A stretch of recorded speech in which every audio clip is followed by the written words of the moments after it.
ज्ञानेश्वर महाराज, जगद्गुरु तुकाराम महाराज, सद्गुरु गजानन महाराज, सद्गुरु जोग महाराज, आदि शक्ती मुक्ताबाई, सद्गुरु मोठे बाबा विठ्ठला विठ्ठला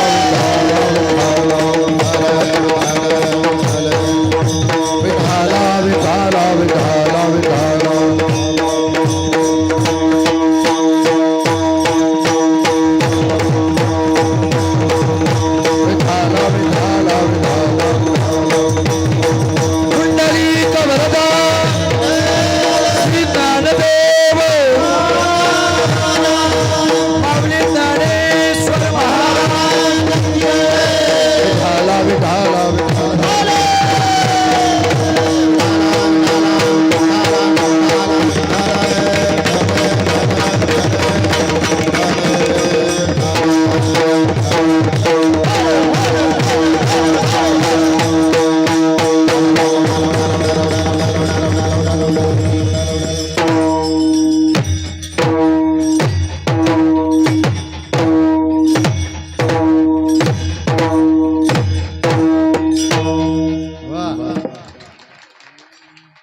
सुख करता दुखरता वार्ता विघ्नाचे, नुर्वे पूर्वे प्रेम कृपा जयाचे, सर्वांगी सुंदर वटी शेंदुराचे, कंठी झळके माळ मुक्ता फळाचे. जय देव जय देव जय मंगल मूर्ते, दर्शन मात्रे मनोकामना पुरते. जय देव जय देव जय मंगल मूर्ते.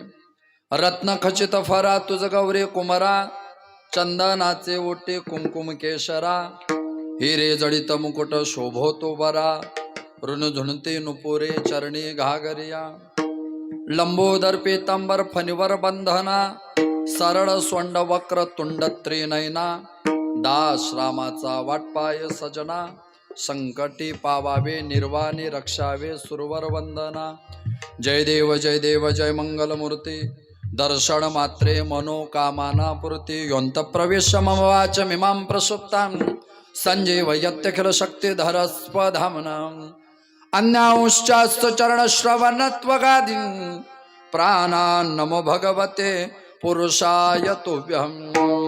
पांडुरंगा करो प्रथमा नमन, पांडुरंगा करो प्रथमा नमन, पांडुरंगा करो प्रथमा नमन, पांडुरंगा करो प्रथमा नमन. दुसरे चरण संतांचे, दुसरे चरण संतांचे, दुसरे चरण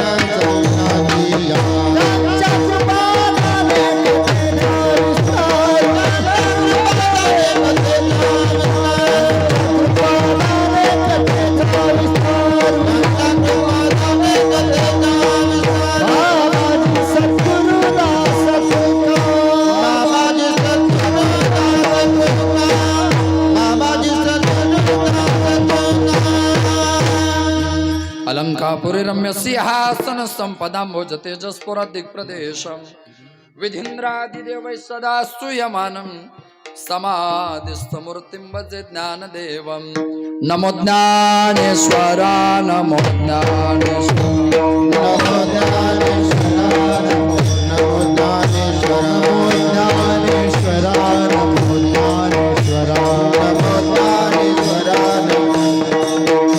निवृत्ते उदारा सोमां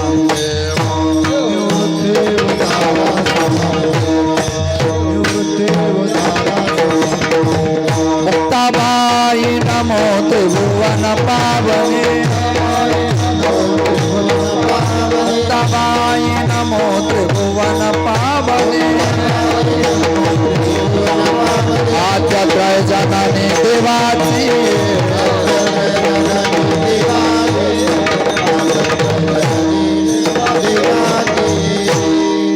गजानन भूतगणादि सेवितं कपित्त जम्बू फलचारु भक्षणम् उमासुतं शोक विनाशकारकं नमामि विघ्नेश्वर पाद पंकजम. सेवे लागे सेवक झालो तुमच्या लागलो निज चरणा. अहो स्वामी तुकया देवा यावरही न करावा अवेरू. नमो जन्मभूमी जते जन्मलो मी नमो कर्मभूमी जथे वाढिलो मी. नमो अलंकापुर भूमी जते ज्ञान पावी तो झालो आम्ही. नमो भारत राष्ट्रभूमी जिच्या पडू यथून पुढे कामी. विठ्ठल विठ्ठल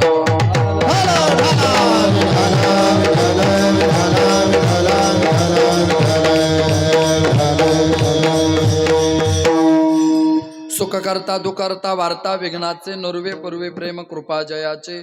सर्वांगी सुंदर वटी शेंदुराची कंठी झळके माळ मुक्ता फळाचे. जय देव जय देव जय मंगल मूर्ती दर्शन मात्रे मनोकामना पुरते.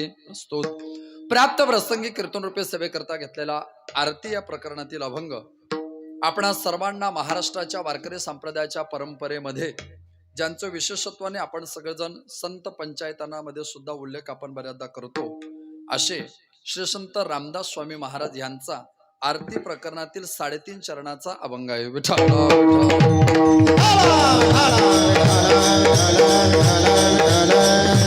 ज्यांचा अभंग आहे त्यांच्याविषयी एका वाक्यात आपण फक्त प्रवास करू आणि पुढे चालू. ज्यांचा अभंग आहे ते श्री रामदास स्वामी महाराष्ट्रामध्ये बऱ्याच लोकांना मान्य नाही. पण दुसरा एक भाग असा आहे की ज्यांना रामदास स्वामी मान्य नाही त्यांनी गणपती बसवल्यानंतर त्यांनीच लिहिलेली आरती म्हणावी लागते. हा रामदास स्वामींचा विजय आहे. ह्याच्या पलीकडे त्यांच्याकरता आपल्याकडे दुसरे शब्दाचं शब्दार्थ नसावं किंवा नाहीच आहे. अभंग श्री संत रामदास स्वामी महाराजांचा आहे. आरती या प्रकरणातील वारकरी संप्रदायामध्ये आरती हा शब्द मला माहिती नाही असा माणूस चुकूनही वारकरी संप्रदायामध्ये सापडणार नाही. आरती ज्या वेळेस आपण करतो त्या आरतीमध्ये आपल्या विशेषत्वाने आपण त्याचा प्रवास करत असतो.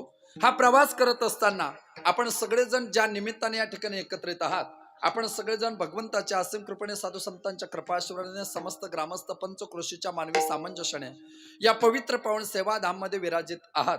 रसिकता भाऊकता चतुरता सजगता श्रोत्याच्या भक्तिशास्त्राच्या श्रवण मात्राच्या चत्वारांत करणाने कारणे परंपरा सर्वांना नातेवाईकालाच आहेच.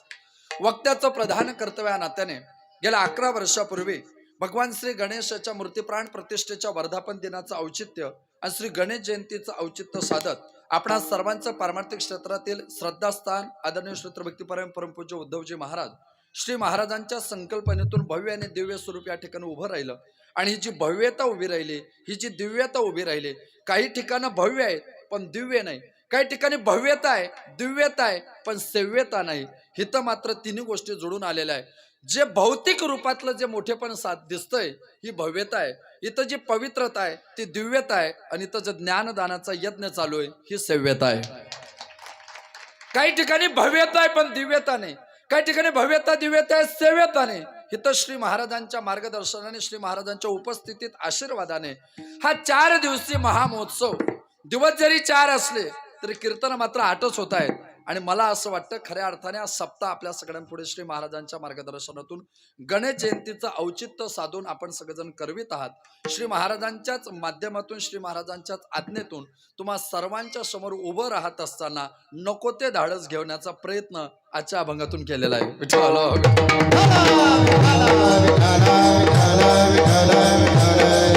आणि म्हणून आरती नावाचा प्रकार म्हटलं की वारकरी संप्रदायामध्ये आपल्या साधारणतः शास्त्रामध्ये बाबा पद्याने काय आरतीच्या प्रक्रिया सांगितलंय. त्या आरतीमध्ये एक मंगल आरती, एक पूजा आरती, एक धूप आरती, एक शेज आरती, एक संध्या आरती आणि वारकरी सकाळीच करतात ती काकड आरती. शक्यतो ती आरती करताना वारकरी झोपलेले असतात, अशी जी ती काकड आरती. कारण बऱ्याच गावांमध्ये आता हरिपाठ सुद्धा सातारकर महाराजच घेतात. ही म्हणजे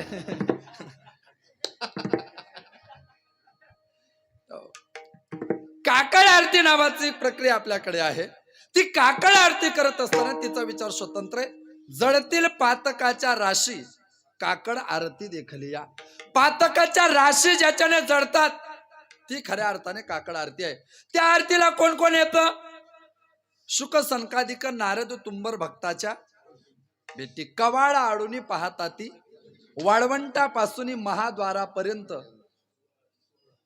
सुरवरांची दाटी उभे जोडून या हात. यात नवल नाही. सगळ्यात मोठं नवल हे त्रिशूळ डमरू घेऊन आला गिरिजा. रंभादिक नाचती उभ्या जोडून या त्रिशूळ डमरू घेऊन आला गिरिजेचा कांत. हे वैशिष्ट्य आहे. भगवान शिवजी सुद्धा ज्या आरतीला येतात त्यांनाही ज्या आरतीचा मोह आवरला जात नाही ती काकड आरती. एक पूजा आरती, सत्यनारायणाची आपण पूजा करतो आणि त्याच्यानंतर ज्या आरत्या म्हणतो ती पूजा आरती. आरती म्हणताना एक म्हणावी, 3 म्हणाव्या की 5 म्हणाव्या. आरती ग्रंथात्मक असते, आरती संतात्मक असते आणि आरती ईशात्मक असते. विठ्ठल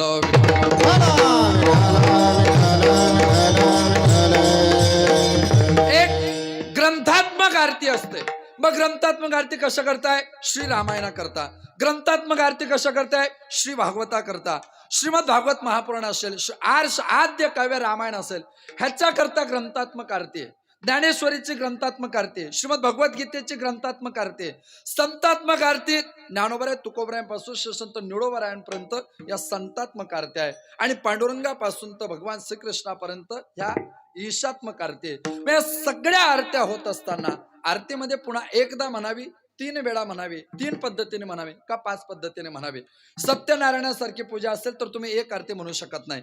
तिथं सुरुवात गणपतीच्या आरतीने करायची, दुसऱ्यांदा तुम्हाला कुलस्वामिनीची आरती करायची आणि कुलदैवताच्या आरतीनंतर सत्यनारायणाची आरती करायची. वारकरी असाल तर तुम्हाला पांडुरंगाची आरती म्हणावी लागेल, ज्ञानोबराय तुकोबरायांची आरती म्हणावी लागेल. पैठण सारख्या प्रांतात असाल तर नाथ महाराजांची आरती म्हणावी लागेल. त्र्यंबकेश्वरासारख्या प्रांतात असाल श्रीमंत निवृत्तीनाथ दादांची आरती म्हणावी लागेल. उत्तर महाराष्ट्राच्या प्रांतात असेल तर आईसाहेब मुक्ताईंची आरती म्हणावी लागेल. पंढरपुरासारख्या प्रांतात असेल तर सोबत तुम्हाला श्री संत नामदेव महाराजांची आरती म्हणावी लागेल. अर्थात याही पद्धतीने आपण आरती म्हणत असतो. एक पद्धतीने 3 किंवा 5 आरत्या आपण म्हणत असतो. बरं, आरती ज्या वेळेस केल्या जाते, आरती शब्दाचा अर्थ आहे आहा उपसर्ग आहे. आ नाम पूर्णतः, रती नाम प्रेम. भगवंताविषयी पूर्ण प्रेम समर्पण करण्याची प्रक्रिया जिच्या नंतर होत असते त्याला आपल्याकडे आरती म्हणत असतात. मग ही जी आरती करताना पण वैशिष्ट्य आहे. आपल्या हातात आरती दिली की आपण ओवाळतो. मग ती कशी ओवाळावी त्याची एक पद्धती आहे.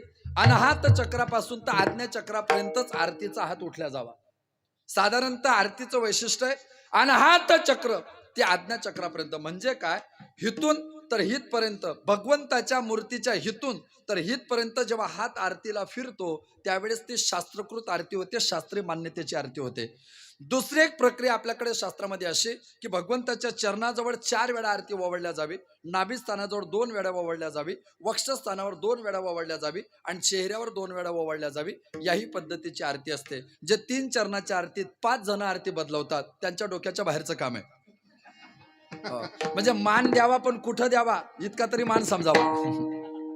ऐका, या प्रक्रियेमध्ये आम्ही सगळेजण आरतीचं वैशिष्ट्य मानतो आणि म्हणून आम्ही सगळेजण आरतीला विशेषत्वाने प्राधान्यता देतो. भगवंताला प्रसन्न करत असताना त्याची रतीनाम प्रीतीनाम प्रेम पूर्ण स्वरूपाने प्राप्त करण्याची प्रक्रिया म्हणून आम्ही तिला आरती म्हणून संबोधतो. आता ही जी आरती आपण सगळेजण म्हणतो, आरतीमध्ये प्रवास करतो, तेव्हा ती आरती आपल्या प्रत्येकाच्या जीवनामध्ये गरजेची आहे का? भगवान गणपतीची आरती आपल्या करता गरजेची आहे का? गणपती हे अधिष्ठान चैतन्य आपल्या करता गरजेचं आहे का? खरं म्हणजे या देवतेचं नावच महाराजी आपण इतकं गोड ठेवलंय, वरद विनायक. वरद हा संस्कृत भाषेतून, आता प्रकाश नाम दीपकच आला म्हटल्यानंतर आता आपलं काही अडचणच नाही अजून, नाही का? ऐका, वरद या शब्द हा वरदा नावाच्या संस्कृत शब्दातून तयार झालाय आणि वरदा म्हणजे आशीर्वादात्मकता, आशीर्वाद देण्याची प्रक्रिया. जिथे वरद म्हणजे आशीर्वाद, विनायक हे जे पद आहे ह्याचा काही फार असा अर्थ म्हणजे शब्दकोशामध्ये निघत नाही किंवा सापडत नाही, किंवा सापडत असेल निघत असेल पण माझ्या डोक्याच्या बाहेर असेल. तेव्हा विनायक हा शब्द आपण अष्टविनायक म्हणून अष्टविनायकाला लावतो. पण विनायक शब्दाचं वैशिष्ट्य असं आहे, आशीर्वादमकता, पूर्णतेने तुम्हाला मला प्रदान करणारी देवता म्हणून ज्याच्याकडे पाहिल्या जाते, अशी वरद विनायकाचे संकेतस्थळापासून तर सिद्धस्थळापर्यंत असणार आपलं हे पवित्र पावन सेवाधाम आहे. श्री महाराजांनी सांगितलं की हे म्हणजे करायचंय, पण करायचं काय, हेच का करायचं, कारण त्या दृष्टीने संकेत होते आणि संकेत सिद्धीला जाणं याचाच अर्थ तुम्ही करतायत ते पूर्णत्वाला येणं. लोक म्हणतात इथला गणपती जागृत आहे, इथला मारुती जागृत आहे, इथलं देव जागृत म्हणजे काय. माझ्या गावातलं मारुती मंदिर जागृत आहे, मग तुमच्या गावचा मारुती काय झोपलाय? तुमच्या गावचं गणपती जागृत आहे, मग माझ्या गावचं काय झोपले आहेत का? जागृत म्हणजे काय, त्या मूर्तीची प्राण प्रतिष्ठा करत असताना, पाया खोदण्यापासून तर कलशारोहणापर्यंत प्राण प्रतिष्ठा करत असताना मातृका पूजन, मातृमंडल, पूजा मंडल, ग्रह मंडल, पितर मंडल, ईश मंडल, हे जे सगळे मंडल जर शास्त्रोक्त पद्धतीने मांडून जर पूजा झाली असेल तर ज्यावेळेस त्या मूर्तीमध्ये प्राण ओतल्या जातात, ते प्राण प्रतिष्ठा करताना जितकी शास्त्रोक्त पूजा होते तितकी ती देवता जागृत होते आणि जागृत झालेली देवता आपल्या सगळ्या अपेक्षा पूर्ण करते. त्याला म्हणतात जागृत अधिष्ठान. जागरूकता म्हणजे काय, हेच जागरूकता आहे ना, हीच जागरूकता. जागृत अधिष्ठान म्हणजे या पद्धतीने जाणे. इतर देशात तुम्ही गेलात की माणूस मेल्यानंतर त्याला दगडामध्ये कोरतात. इतर देशामध्ये माणूस मेला की त्याला दगडामध्ये कोरतात. जगात असा एकच भारत आहे आणि हिंदू धर्म आहे जिथं दगडाला देवाचा आकार दिला की त्याच्यामध्ये प्राण ओतायची प्रक्रिया सुरू करतात. हे कुठेच नाही. दगडामध्ये प्राण ओतायची प्रक्रिया फक्त ही योगायोगाने फक्त आपल्याकडे, ती जगामध्ये कुठेही शोधून सापडणार नाही. आपल्याकडेही अजून बऱ्याच दगडांना मान्य नाही की दगडात प्राण ओतल्या जातात म्हणून. त्या दगडांचे प्राण बाहेर निघाल्यावर ते दगड होतील, तेव्हा त्यांच्या लक्षात येईल की आपण दगडपणा केलाय. आता या प्रक्रियेतून आम्ही प्रवास करत असताना भगवान परमात्म्याला प्रसन्नते करता या आरतीचा वापर आपण सगळेजण करतो. मग त्या देवतेचं अधिष्ठान आपण मान्य करताना तुमच्या माझ्या प्रत्येकाच्या या अवनीतावर काय अपेक्षा आहेत. इथला विचार असा आहे, पहिले कोटेच नव्हते काही, चंद्र सूर्य तारा नाही, अवघे शून्याचे होते पाये, कानोबा ते रे ते रे ते. पहिले कोटेच नव्हते काही, पहिले कोटे काही न होते, काय न होते, चंद्र न होते, तारा न होते, सूर्य न होते, कोठे न होते, कोठेच न होते, कोठेही न होते. ओ कोठे न होते हे नका सांगू, कोठे काय न होते हे नका सांगू, काय होते ते सांगा. अवघे शून्याचे होते पाही, हे न होते आणि हे होते. मग जे होते ते कोण? कानोबा तेरे तेरे ते एकमेव तत्व, ते एकमेव. एकले न कंटेची म्हणून या येणे, केली निर्माण 14 ही भुवने, एकी एकलाचे असोनी एकटा, विश्वे विश्वाकार होऊन या केला. तो जो भगवान परमात्मा आहे त्याने काय केलं, त्याने सगळं जगत निर्माण केलं. हे जगत निर्माण करताना त्याने मग निर्गुण निराकार, निर्गुण साकार, सगुण साकार, त्याच्यात ब्रह्म नावाचा विचार आला. शास्त्रामध्ये ब्रह्मत्वाच्या 4 प्रक्रिया आहे, ब्रह्म, ब्रह्मविद, ब्रह्मवर, ब्रह्मवरिष्ठ. त्या ब्रह्म, ब्रह्मविद, ब्रह्मवर, ब्रह्मवरिष्ठ मध्ये ब्रह्म नावाची देवता आहे. त्या ब्रह्म देवतेचं वैशिष्ट्य असं आहे, ब्रह्मदेवाला किती डोके आहेत? ब्रह्मदेवाला किती डोके आहेत? किती? मी उद्या येऊ का? मग पटकन बोलत जा. मला माझी पद्धत आहे, चालू झालं की मला जय विठ्ठलपर्यंत कनेक्टिव्हिटी आणि कंटिन्युटी लागते. गॅप पडला की मला काही पण सुचायला लागतं. माझी पद्धत आहे, मी जितकं पाठ केलंय तेवढं समोरच्याला ऐकावंच लागतं. No adjustment.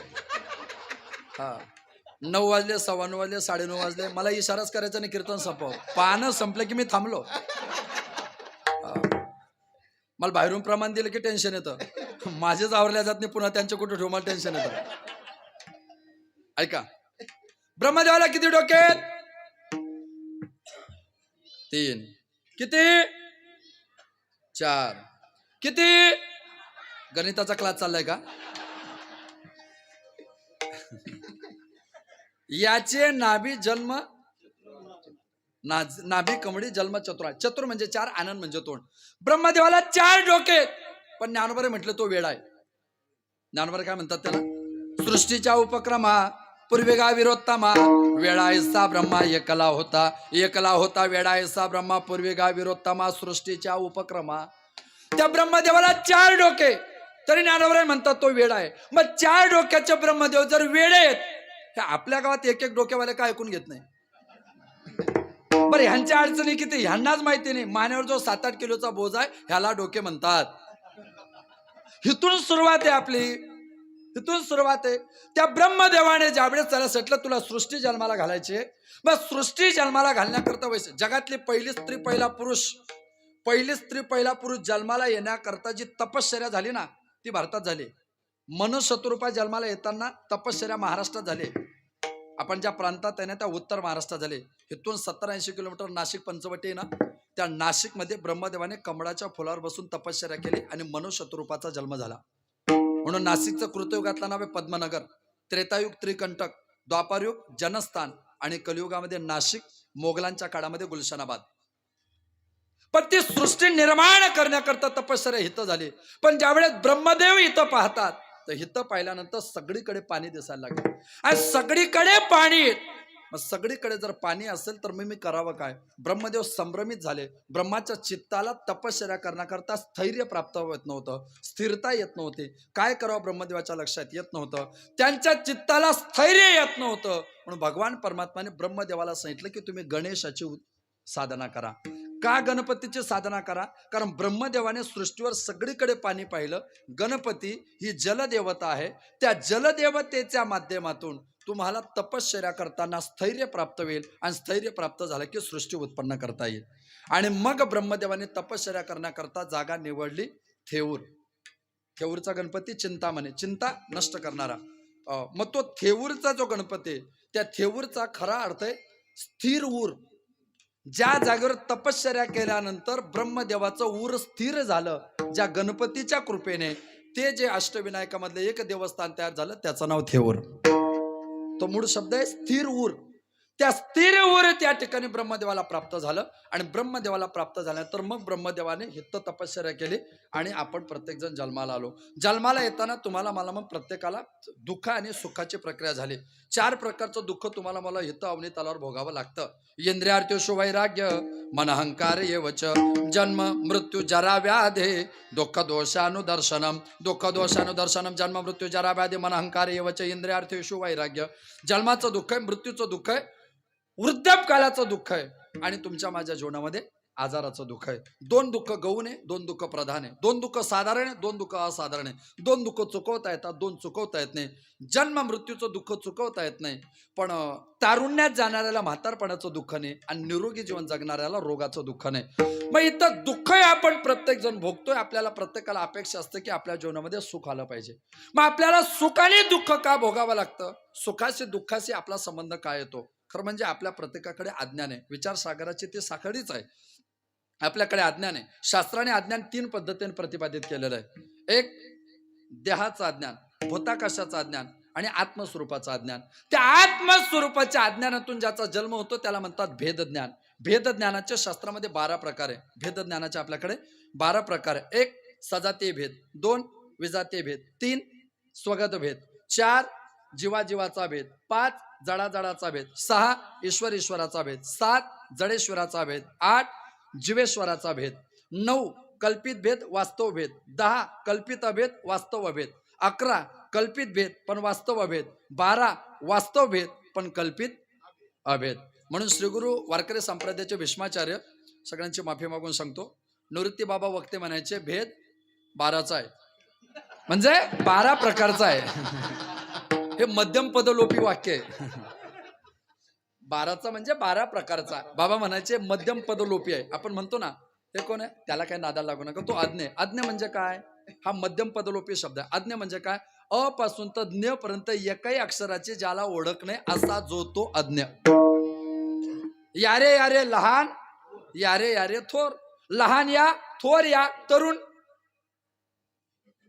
हा मध्यम पदलोपी समास आहे.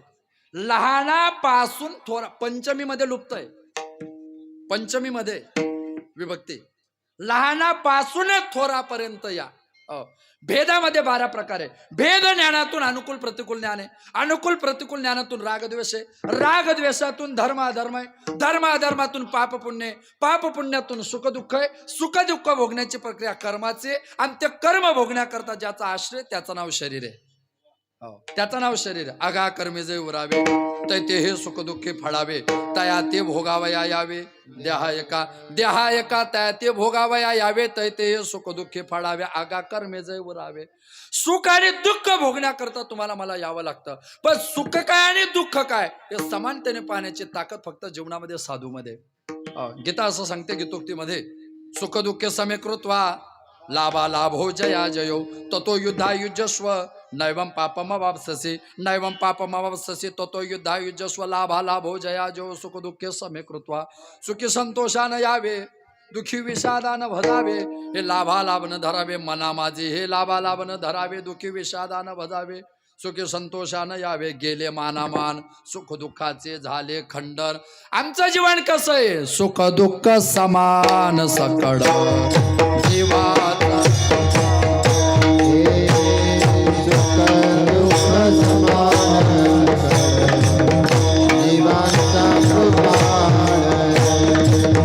सुख दुःख समान सकड जीवांचा कृपा.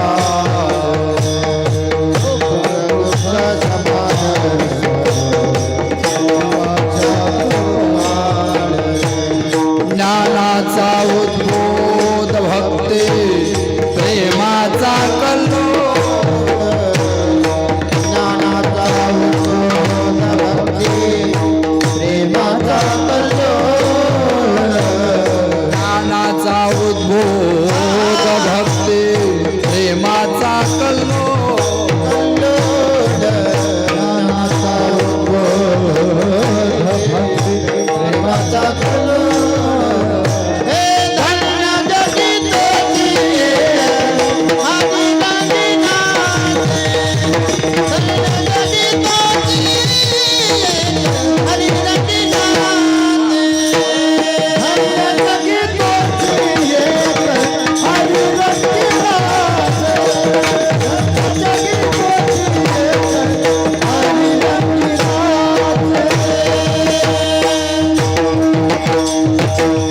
कल्लोळ. सुख दुःख समान सकळ. आम्हाला सुख आणि दुःख सारखं आहे. आम्ही सुखाची आणि दुःखाची व्याख्या वेगळी वेगळी करत नाही. श्री महाराज, तुम्हाला ते शक्य आहे पण ते आम्हाला शक्य नाही. आम्ही तुमच्यासारखं सांगू शकत नाही. आमची सुख दुःखाची परिस्थिती कठीण आहे. आम्हाला सुखही होतं, आम्हाला दुःखही होतं. आमच्याकडे 4 पद्धतीने प्रवास आहे. मत दुःख दुःखितम तत् दुःख दुःखितम मत सुख सुखितम तत् सुख सुखित्वम. आम्ही स्वतःच्या सुखाकडून दुसऱ्याच्या सुखाकडे प्रवास करतो. आम्ही दुसऱ्याच्या दुःखाकडून स्वतःच्या दुःखाकडे प्रवास करतो. या सुख दुःखाच्या पलीकडे आमचा प्रवास अजून होत नाही. पण आम्हाला वाटते की आमच्या जीवनात सुख झालं पाहिजे. सुखम सर्वाय रोजचे, ते कोणाला नकोय? सगळ्यांना पाहिजे. पण आपल्याला वाटतं की नाही आपल्याला सुखाचे दिवस आले पाहिजे, वाटतं. बरं, आलेले सुखाचे दिवस किती दिवस यावे? बरं, गेलेलं दुःख किती दिवस जावं? हा, जे सुख येतंय ते पुन्हा परत जाऊ नये, आणि जे दुःख गेलंय ते पुन्हा परत कमी करावंच, परत येऊ नये. ही अपेक्षा आहे ना आपली. परत आवाज येऊ नये ही अपेक्षा आहे.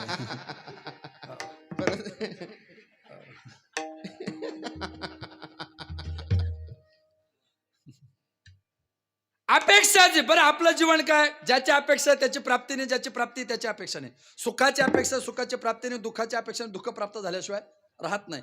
मग आमच्याही जीवनामध्ये बरं, जीवनाचं आपलं तुमचा माझा दुर्विलास काय आयुष्याचा माहिती का? आपल्या प्रत्येकाच्या जीवनामध्ये एका कालात एक वस्तू सुख देते, तीच वस्तू दुसऱ्या कालात दुःख देते. जी आपल्या सुखाचं कारण आहे तीच वस्तू आपल्या दुःखाचं कारण आहे. कधी कालाने बदल होतो, कधी कालाने बदल होतो, तर कधी त्या पदार्थाने वस्तूने बदल होतो. पण दुःख ठरलेलं आहे. कधी अत्यल्पतेने ती वस्तू सुख किंवा दुःखाचं कारण ठरते, तर कधी अतिरेकाने ती वस्तू सुखाचं किंवा दुःखाचं कारण ठरते. वस्तू तीच आहे. आता थंडीचे दिवस आहे, थंडीच्या दिवसामध्ये स्वेटर सुख देतं. मे महिन्यामध्ये वस्तू तीच आहे. काल बदलला की तिची सुख दुःखाची व्याख्या बदलली. आता थंडीच्या दिवसामध्ये रूम हिटरची गरज आहे, आणि उन्हाळ्यामध्ये एसीची गरज. आता एसी दुःखाला कारणीभूत आहे आणि उन्हाळ्यामध्ये रूम हिटर दुःखाला कारणीभूत आहे. वस्तू तीच आहे, पण जी एका काळात सुख देते ती वस्तू दुसऱ्या काळात दुःख देते. अजून जी वस्तू सुखाला कारणीभूत आहे तीच वस्तू दुःखाला कारणीभूत आहे. दुःखाला कारणीभूत आहे. एखादा गोड पदार्थ आपल्याला आवडतो, तो पदार्थ खाताना आपल्याला तो गोड वाटतो, पण तोच पदार्थ पुन्हा पुन्हा जर वाढला पात्रात त्याच दिवशी तर आपल्याला खाऊ वाटत नाही, आणि खाल्ला तर काय होतं मग? काय होते? हा, उलटे. तिला उलटी का म्हणतात हो? तिला उलटी का म्हणतात? कारण तिला उलटी म्हणतात, म्हणून तिला वा वा.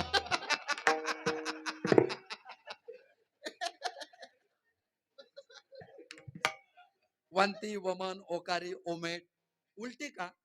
पात्रातला घास हातात आला, हातातला घास तोंडा वाटे पोटामध्ये जाणे ही प्रक्रिया सुलटी, पण तोंडा वाटे पोटात गेलेला घास पोटात न पसता पुन्हा तोंडा वाटे परत येतो तेव्हा ती प्रक्रिया, म्हणून ती उलटी. आपलं भाषाशास्त्र हे PhD पुरती मर्यादित नाही बरं. आपल्याकडे प्रत्येक शब्दाला स्वतंत्र भूमिका आहे. झाड आणि वृक्ष हे BEd DEd ला समानार्थी आहे, पण विश्वकोशात नाही. ज्याला डायरेक्ट फळं येतात किंवा फुलं येतच नाही ते झाड आहेत, आणि ज्याला फुलानंतर फळं येतात ते वृक्ष आहे. लता वेगळी, वेल वेगळी. ज्याचा जमिनीवर विस्तार आहे ती लता आहे, आणि ज्याचा आकाशाकडे विस्तार आहे ती वेल आहे. म्हणून डांगराचा विस्तार जमिनीवर, टरबूज, भोपळा, आणि तो जर कडू असेल तर हे तर आपण गावात पाहतोच ना, कडू भोपळे शक्यतो जमिनीवरच असतात, पाहतो की नाही?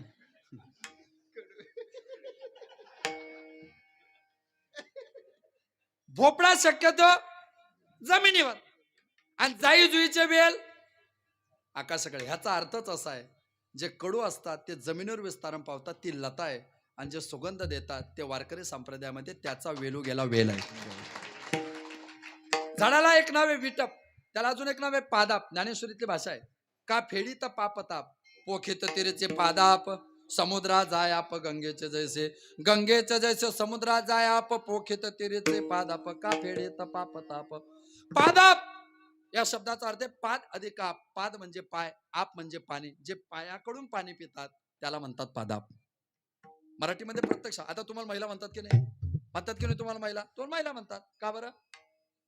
कारण आपल्याला पुरुष म्हणतात, म्हणून ह्यांना असं आहे का ते? महिला शब्दाचा अर्थ आहे मही अधिक इला, इट इक्वल टू महिला. मही म्हणजे पृथ्वी, इला हे सरस्वतीचं नाव आहे. मही म्हणजे पृथ्वी, इला म्हणजे सरस्वती. या पृथ्वी तलावर आपण सगळे जन्माला आल्यावर सरस्वतीच्या रूपाने जगातलं सगळ्यात पहिलं ज्ञान ज्या माऊलीने दिलं होतं तिला म्हणतात महिला. आपण हित जन्माला आल्यानंतर आपल्याला पहिलं ज्ञान कोणाकडून भेटलं? आईकडून. बऱ्याच लोकांना ते कमी पडलं, त्यांनी नंतर लग्नानंतर घेतलं.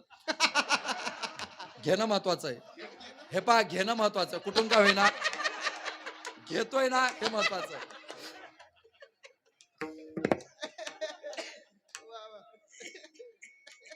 मला इतकं कोड्यात बोलायची सवय नाही, पण उद्याचं कीर्तन ह्याच्यापेक्षा जास्त कोड्यात आहे, म्हणून आपलं प्रॅक्टिस केलेलं बरं.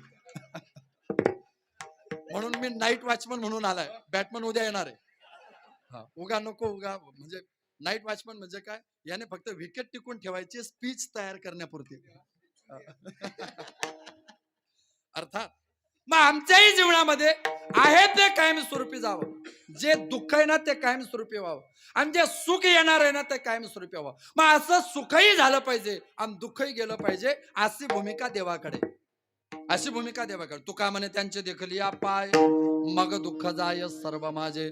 तुका म्हणे माझे ह्याचे सर्व सुख, पाहिन श्रीमुख आवडीने. त्यांचं मुख पाहिलं तरी सुख होतं, आणि त्यांचे चरण पाहिले तरी दुःख जातं. पांडुरंग परमात्म्याकडे पाहिलं की सुखही होतं, दुःखही जातं. पण गणपती अजून एक ऍडिशनल देवता आहे त्याच्यामध्ये. भगवान श्री गणपतीकडे पाहिलं की सुखाचीही प्राप्ती होते, दुःखाची व्यावृत्ती होते, आणि येणाऱ्या काळात विघ्नाची वार्ता शिल्लक राहत नाही. अशी एकमेव देवता कोणती असेल तर ते गणपती आहे. त्याची वर्णनात्मक स्थिती श्री दास महाराज व्यक्त करतात अभंगाची. सुख करता दुःख हता करता विघ्नाची पुरबी पुरबी प्रेम पादयाचे सुख करता दुःख हरता विघ्नाचे पुरबी पुरबी प्रेम पादयाचे सुख करता दुःख हरता करता विघ्नाची पुरबी पुरबी प्रेम पादयाचे सुख करता दुःख हरता करता विघ्नाची पुरबी पुरबी प्रेम पादयाचे सर्वांगी सुंदर मुठ सेंदुराची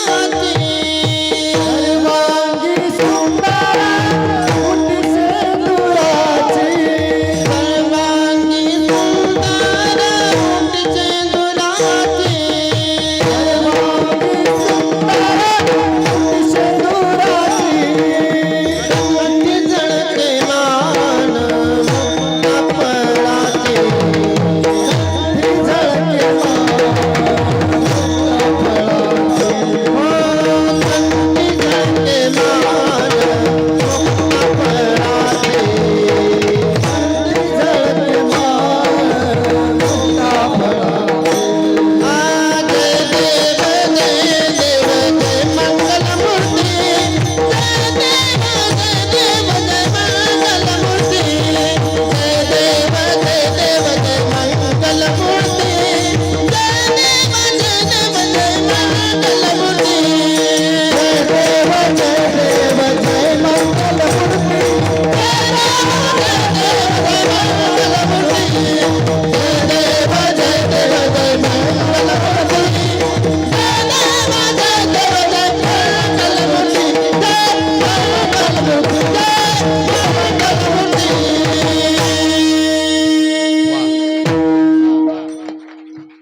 कथा कीर्तनामध्ये लोकगीत, भावगीत, देशभक्तीपर गीत, कविता, आईवडिलांची गाणे म्हटले की ऐकणारी लोक मान डोलवतात. कथा कीर्तनात लोकगीत, भावगीत, देशभक्तीपर गीत, आईवडिलांचे गाणे, कविता म्हटल्या की ऐकणारे लोक मान डोलवतात. कथा कीर्तनात वारकऱ्यांच्या चालीत वारकऱ्यांची प्रमाण इतक्या शिस्तीत म्हटले की मंदिरातला देव मान डोलवतो. आम्हाला समाजाने मान डोलवली पाहिजे ह्याच्यासाठी बोलायचंच नाही, आम्हाला मंदिरातल्या देवाने मान डोलवली पाहिजे ह्याच्यासाठी बोलायचं. बऱ्याच वेळा बोलता येतं म्हणून आम्ही बोलतो. आणि मी नेहमी सांगतो, ज्याची जीभ ओव्हर टाइम करते शक्यतो त्याचा मेंदू सुट्टीवर गेलेला असतो.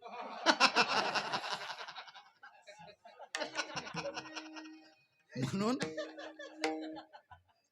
जिभेने ओव्हरटाईम केला नाही तर चालेल, पण मेंदूला ड्युटीवर ठेवायचं. बऱ्याच जणांचे मेंदू brain is same but mind is difference, आकाराने वाढले, विचाराची त्यांची भेटच होत नाही, होतच नाही. म्हणून मी सहज श्री महाराजांशी चर्चा करताना एक वाक्य सांगितलं की जगातल्या प्रत्येक क्षेत्रात आणि खास करून वारकरी संप्रदायामध्ये भौतिक साधनांचा वापर वाढला आणि विचार मात्र हद्दीपार व्हायला लागले. साधन प्रवेश करायला लागले की विचार हद्दीपार जातात. ते विचार हद्दीपार जाऊ नये, त्या विचाराला एक सचोटी, एक कसोटी, त्याला एक चौकट आहे. आणि ती चौकट हित आहे लावणी मृदुंग, लावणी श्रुती, करोनी टाळ घोष, सेवू ब्रह्मरस आवडीने. ह्याच्या पलीकडे काहीच नाही. बघा, मी नेहमी सांगतो, पखावाज वाजवून कधीच देव भेटत नाही, हे वैशिष्ट्यच आहे. भरत महाराज, अनिल महाराज, तुम्ही किती दिवस वाजवा, ह्याच्याने कधी देव भेटत नाही. विना वाजवून कधी देव भेटत नाही, आणि मॅजॉरिटीजला टाळ वाजवून कधी देव भेटत नाही. हे खरं आहे. कीर्तन झाल्यावर हे तिन्ही मला भेटतील, ते नंतर पाहू. आम्ही तिन्ही असल्याशिवाय तुझं कीर्तन सुटत नाही. हाही पार्ट नंबर 2 आहे, आमच्याशिवाय सुरूच होत नाही, पार्ट नंबर 1 आहे. पण तरी मी माझ्या मतावर ठाम आहे. मी कृत्य सांगतो, आपल्याकडे विवाहामध्ये, लग्नामध्ये भगिनीवर्ग नाव घेतात, येतात की नाही? लग्नात नाव घेतात, 4-6 महिने झाल्यानंतर नाव ठेवतात लग्नात घेतात ना 6 महिने झाले की त्या घरीच गाथा पारायण करतात माझ्या मायबापे बरे नाही केले पदरे बांधले बेकाराच्या माझ्या चौघ्या बहिणी नांदते सुखाने हे येडं आमच्या नशिबात आहे की नाही होतं की नाही आपल्या बऱ्याच जणांचा अनुभव गाठीशी आहे चेहऱ्यावरची प्रसन्नता सांगते की आपण त्याच्यातून गेलेलो आहोत हो ऐका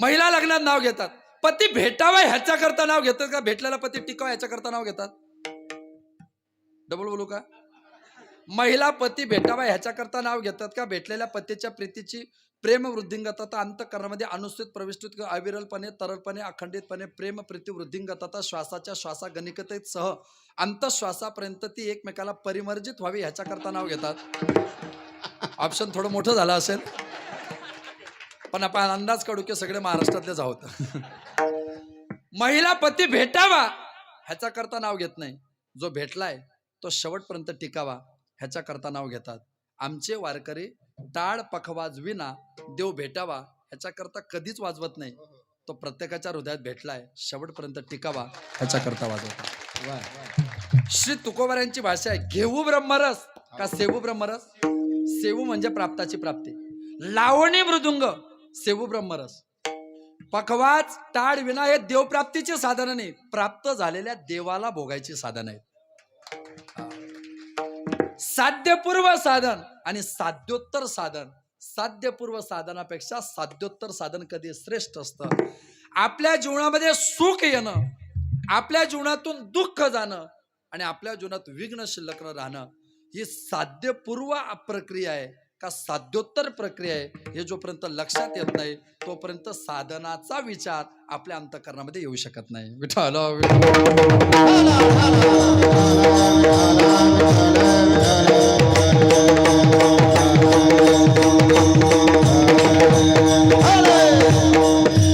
सुख पाहिजेच आहे सुखाची गरजच आहे पण त्या भौतिक सुखाची गरज आहे वा आम्हाला आध्यात्मिक सुखाची गरज भौतिक सुख आहेच ना भौतिक सुख आहे भौतिक सोय आहे आणि अध्यात्मात समाधान आहे भौतिक जगतामध्ये सुख आहे 15 लाखाची गाडी घेणं त्या गाडीत बसल्यानंतर सुख वाटतं त्याच्यामध्ये एसी वगैरे ती सोय आहे पण तरी कमरेत गॅप पडला समाधान नाही प्रक्रिया शेवटची समाधानाची 50,000चा कॉट ही आमची सुखाची व्याख्या आहे त्याच्यावर झोपल्यावर तात्पुरतं बरं वाटतं ही आमची सोय आहे रात्री 12 नंतर पाठ ताट झाल्यानंतर चटईवर झोपावं लागतं समाधान नाही आम्हाला जे सुख पाहिजे ना ते समाधानाचं बोट पकडून पाहिजे मधली सोय वगळल्या गेली तरी चालेल मध्ये सोय नसली तर चालेल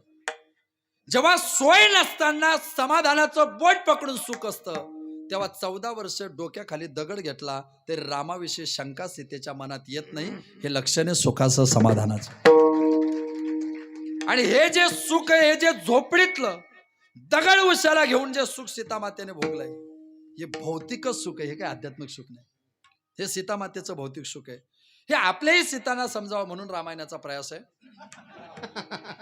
पण तो प्रयास निस्वार्थ असावा नाहीतर उद्या रामप्रभू वनवासात जाणार आहे आत्ताच कथा संपली उद्या रामप्रभू वनवासात जाणारे कार्यकर्त्यांना विनंती उद्या रामप्रभू वनवासात जाणारे प्रत्येक श्रोत्याने एक रुमाल जास्त आणला तरी चालेल कारण डोळ्यातून तुमच्या अश्रू नेत्रातून अश्रुपात होणारच आहे महाराज खूप भावविभोर बोलणार आहेत म्हणून तुम्हाला सगळ्यांना विनंती की उद्या रामप्रभू वनवासात जाणार फक्त कार्यकर्त्यांना विनंती स्टेजवर गरम होतं महाराजांना कूलरची व्यवस्था करायची उद्या राम वनवासात जाणार आहे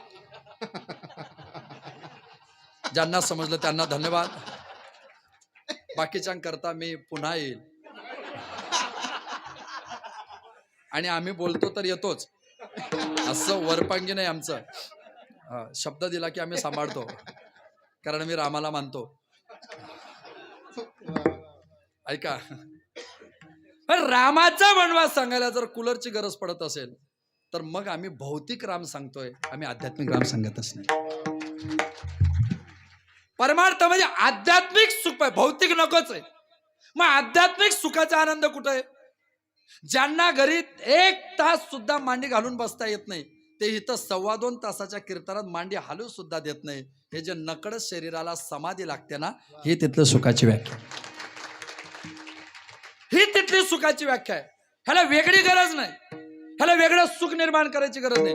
मग तुमच्या जीवनामध्ये आहे काय आणि गेलं काय, काय प्राप्त झालं आणि काय तुमच्यातून निघून गेलं, हे तुमच्या लक्षात आलं की येणार प्रत्येक विघ्न तुमच्याकरता शून्य होऊन जातं. तुम्ही त्या विघ्नाची व्याख्याच करत नाही, व्याख्याच करत नाही तुम्ही. गणपती देवता तुमच्या माझ्या जीवनामध्ये, गणपती ना फक्त गणपतीच नाही, गणपती ना प्रत्येक देव. इथं पण आपण व्यापकता घेतली पाहिजे की प्रत्येक देवता आपल्या जीवनात सुख देणार आहे. आणि एकदा ती भावना झाली ना, तर तुमचा देहावरचा जो भाव, देहपात झाला ना, तरी देहाची देहवृत्ती शिल्लक न राहता त्याच्यातली देववृत्ती तुम्हाला जीवन जगवते. आणि ती देववृत्ती, काल बदलतो, प्रांत बदलतं, पण ज्या स्थलावर तुम्ही स्थित आहात त्या स्थलाचं तुमचं साध्य स्थान कधी बदलत नाही. म्हणून महापुरुषांच्या ज्या संतांच्या ज्या समाधी आहेत ना, ते तिथंच आहेत. समाधी वेगळी, मी नेहमी सांगतो, समाधी वेगळी आणि सुखाच्या सुखावहतेचं परिपूर्ण साधन संजीवन समाधी वेगळी. समाध्या अनेक आहेत, संजीवन समाधी एकच आहे. एखाद्या संत महात्म्याने जिवंत समाधी घेतली, आम्ही भला मोठा खड्डा खोदतो, त्यामध्ये त्यांना पृथ्वीवर माती टाकतो. 2, 4, 6, 10 महिने, वर्ष, 2 वर्ष, 4 वर्ष, 5 वर्ष, 10 वर्ष झाली. ते समाधी आपण उकरली, काय सापडेल? काय सापडेल? फक्त हाडांचा सांगाडा सापडेल. पंचमहाभूत संपली. भक्तिशास्त्र असं सांगतं की ज्ञानोबरांच्या समाधी काळामध्ये एक प्रवाह असा की आईसाहेब जनबाई हजर नव्हत्या. आणि कालांतराने आईसाहेबांना माहिती पडलं की ज्ञानोबरांनी समाधी घेतली. आईसाहेब आळंदीला आल्या, त्या सिद्धेश्वराच्या मंदिराजवळचं विवर तीर्थ उघडलं. त्या विवर तीर्थातून आत प्रवेश केला तर ज्ञानोबरांच्या समाधींना बरेच महिने झालेले होते. तरी नुकतंच स्नान करून साधनेला बसलेल्या साधकासारखा तेजपुंज चेहरा ज्ञानोबरांचा दिसला. ह्याला संजीवन समाधी. आणि तो कायम आहे, तो तेवढ्यापुरती मारा देत नाही, भाषाच आहे तशी. ज्ञानदेवे घेतले दान बाबा बाळ छोडो,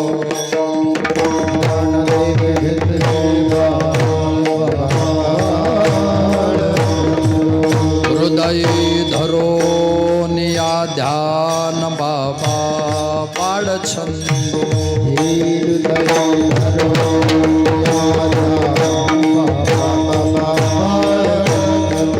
समाधी बैसाला निर्वाण बाबा बाळ छंदो.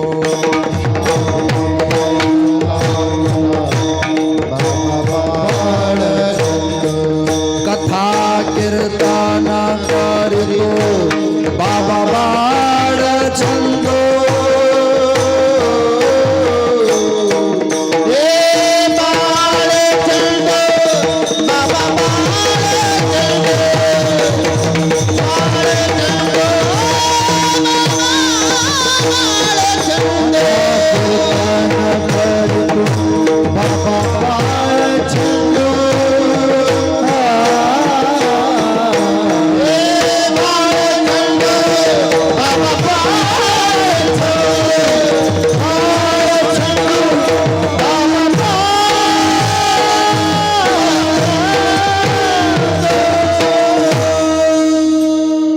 आपल्याकडे पूर्वीचे महाराज लोक असे छंद म्हणायचे, सध्या कन्या लागला तुझा छंद.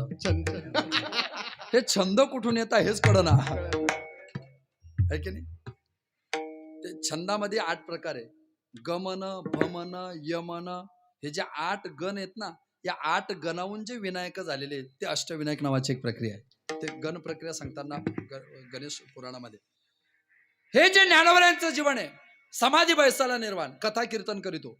ज्ञानोबरांच्या समाधीला 100 वर्ष झाली, 200 वर्ष झाली, 300 वर्ष झाली. आणि 300 वर्षानंतर गोदावरीच्या तटावर प्रतिष्ठान पैठण नगरीमध्ये भानुदासाची कुडी महाविष्णूचा अवतार श्री संत नाथ महाराजांना एक दिवस स्वप्न साक्षात्कार झाला. आजान वृक्षाची मुडी कंठासी लागली. त्या आजान वृक्षाची मुडी माझ्या कंठाला लागली, तेवढे येऊन तुम्ही बाजूला करा. 300 वर्षानंतर श्री संत नाथ महाराज विवर तीर्थ उघडून आत जातात. 300 वर्षानंतर सुद्धा ज्ञानोबा नुकतंच स्नान केलेल्या साधकासारखे जिथं दिसतात, याला संजीवन समाधी म्हणतात. याला संजीवन समाधी म्हणतात. मग कसं टिकतंय? पंचमहाभूताचा परिणाम आहे ना. बरं, हा परिणाम अव्याकृत नाही, व्याकृत आहे. हे हे म्हणजे तुमचं माझं जसे आज ना उद्या थांबणार आहे. पृथ्वी, तेज, आकाश, आप हे चारही तत्व थांबतात आणि वायू रूपाने देहाची तेजपुंजता जशीच्या तशी भासते. त्याला संजीवन समाधी किंवा पर्यायी वायव्य समाधी म्हणतात. ज्ञानोबरांची समाधी वायव्य संजीवन समाधी. आणि म्हणून ते तेज जसंच्या तसं दिसतं. आणि जेव्हा या भावनेत तुम्ही जातात तेव्हा पंचकृत पंचमहाभूताचा सुखाचा परिणाम समाप्त होतो. पंचकृत पंचमहाभूताच्या दुःखाचा परिणाम समाप्त होतो. पंचकृत पंचमहाभूताला जी विघ्न भासतात ती विघ्न समाप्त होतात. आता तुमच्या जीवनामध्ये प्रेम नावाची वृद्धिंगता उरते. फक्त कृपा जयाची. कोणती? कोणती? नुरवी. पूर्वी प्रेम, आता प्रेम देवाचं देणं हे समाजाकरता तुम्ही उदारंतकराने उभं करतात आणि अखंड कृपा दृष्टी ठेवणं ही तुमच्या जीवनाची भूमिका तयार होते. विघ्न समाप्त. आता गणपतीच्या संबंधाने पुन्हा ते विघ्न अर्थ, त्याला काही ठिकाणी विघ्न अर्थ म्हणतात. बरं, विघ्न अर्थ कोणाला म्हणून सिद्धिविनायक कोणाला म्हणावं? त्याच्या दोन भूमिका आहे. गणपती दोन सोंडेचे असतात, उजव्या सोंडेचेही असतात आणि डाव्या सोंडेचे असतात. शक्यतो घरामध्ये उजव्या सोंडेचा गणपती आपल्याला विराजमान करता येतो. डाव्या सोंडेचा गणपती फार कमी ठिकाणी आहे. साधारणतः तो अरण्यक नावाचा दैत्य मारल्यानंतर मोरगावला एक पीठ आहे, चिंचवड दुसरं पीठ आहे, राजूर जालना जिल्हा तिसरं पीठ आहे, आमच्या जिल्ह्यात पद्मालय हे अर्ध पीठ आहे. पद्मालयाला दोन्ही सोंडेचा गणपती, उजव्या सोंडेचा पण आहे आणि डाव्या सोंडेचा पण आहे. मग उजव्या आणि डाव्या सोंडेचा गणपती तुमच्या जीवनातले तुमचे सकल मनोरथ जर सिद्ध करायचे असतील तर उजव्या सोंडेच्या गणपतीची प्रार्थना करा. आणि तुमच्या जीवनातले सगळे दुःख विघ्न समाप्त करायचे असतील तर डाव्या सोंडेच्या गणपतीची प्रार्थना करा. सुख प्राप्त होणं ही सिद्धीची प्रक्रिया आहे आणि विघ्न समाप्त होणं ही तुमच्या जीवनातली विघ्नहर्त्याची प्रक्रिया आहे. अशा दोन्ही प्रक्रिया तुमच्या जीवनामध्ये घडवतो आणि वार्ता विघ्नाची नुरवी न उरवी. वार्ता विघ्नाची वार्ता उरू देत नाही. वार्ता विघ्नाची नुरवी, पूर्वी काय? प्रेम. विघ्नाची वार्ता नुरवी, प्रेम पूर्वी. ही कृपा जयाची. तो जयदेव जयदेव जय मंगलमूर्ती. देव दया सगळ्यांवर करतात, कृपा कोणावर करत नाही. समष्टी दया आहे आणि व्यष्टी कृपा आहे. तुम्हाला मला माणसं भारतात जन्माला घातलं दया आहे, महाराष्ट्रात जन्माला घातलं दया आहे, ज्ञानोबा तुकोबऱ्यांच्या मातीत जन्माला घातलं दया आहे, ज्ञानोबा तुकोबऱ्यानंतर जन्माला घातली दया आहे, ह्या गावात जन्माला घातली दया आहे, कीर्तनाला हे बसले ही कृपा आहे. ज्यांच्याकडे दया आहे ते घरी. काही काही दयावान काल्याच्या दिवशी येतात. त्यामुळे का तुम्ही 7 दिवस आले आणि आता काय येतात? प्रसादाला पाठ कसे द्यावे, तुला पाठी सगळं उचलून न्यावा. होतं का नाही असं? कधी कधी काही लोकांचं पुण्य फक्त प्रसादाला असतं. प्रसादाची पण व्याख्या श्री गुरु चैतन्य महाराजांनी सांगितली होती.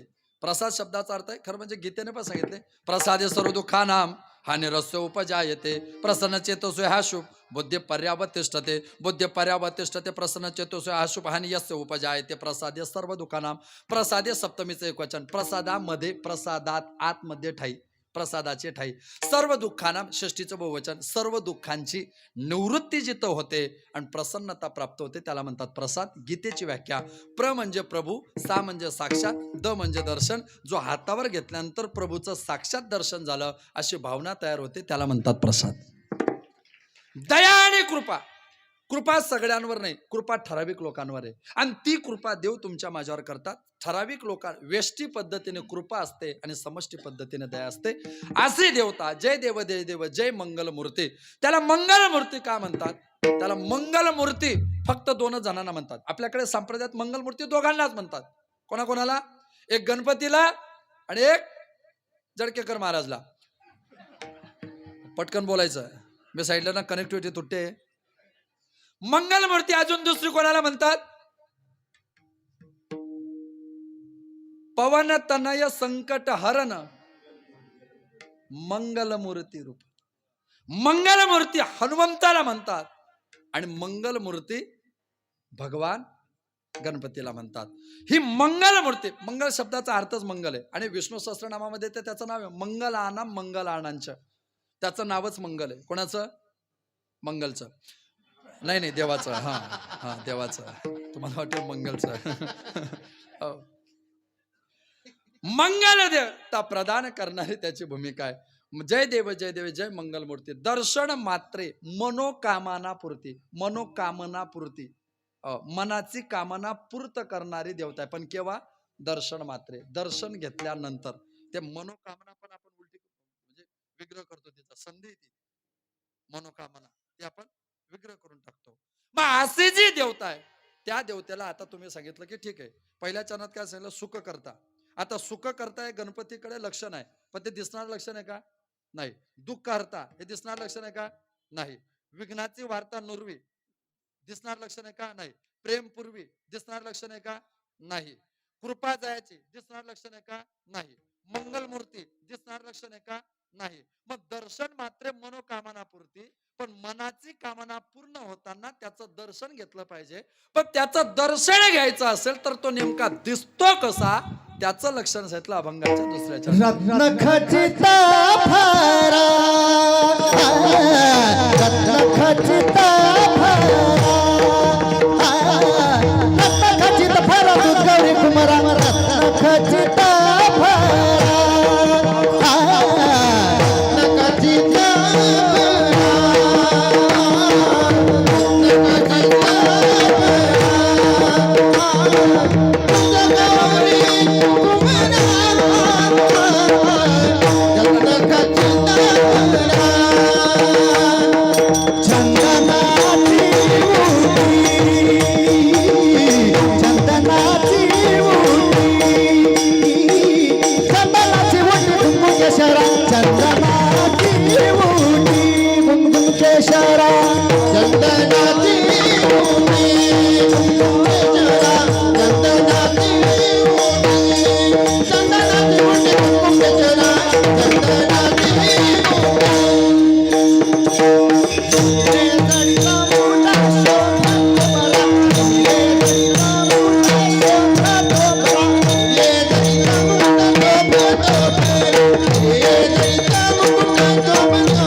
आता असं सगळं असल्यावर कोण्या कीर्तन करायला वाटेल बाबा 9ला थांबलं पाहिजे.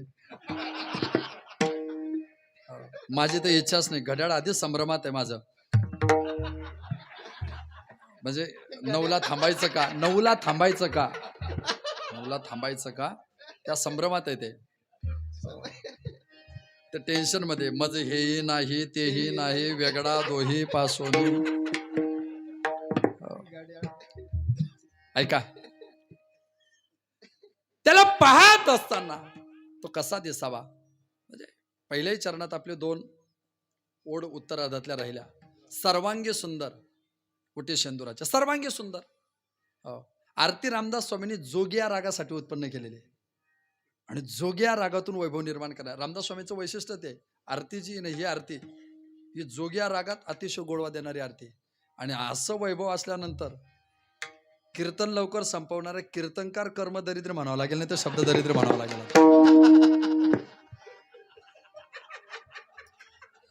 होईल की नाही असं? हो. तुम्हाला लवकर संपवा वाटत असेल तर मग तुम्ही प्रतिसाद कमी द्या.